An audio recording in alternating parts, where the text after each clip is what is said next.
Note that this sea urchin, just placed into the hand of a scuba diver, will stick to it so that one could turn one's hand upside down and it still adheres. This is because of the many tube feet which it uses to attach to its substrate. While tube feet are perhaps most famous in starfish, many echinoderms possess them.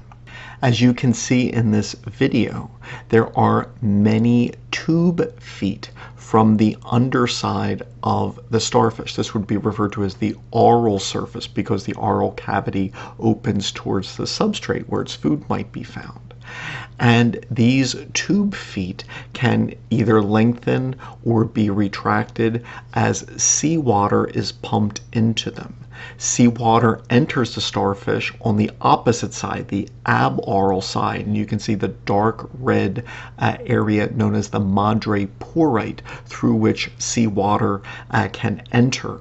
From there, it is pumped into a stone canal, into a circular ring canal, from which it can be directed into the arms through radial canals, into lateral canals, into a part of each tube foot known as the ampulla.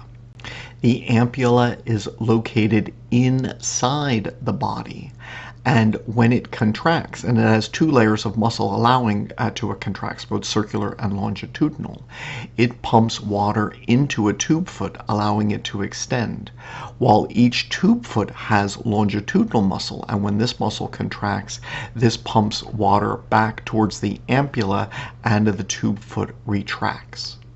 The epithelia of the tube feet excrete a sticky substance, a glue-like substance, which allows each tube foot to adhere to a surface. It does not function through suction, as is commonly thought.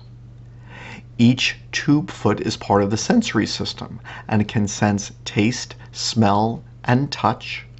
It can attach to a surface, anchor part of a starfish while another section moves.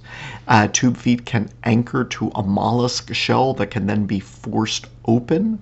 And tube feet from one arm can bring food towards the oral cavity, towards the mouth. Some starfish may have thousands of tube feet.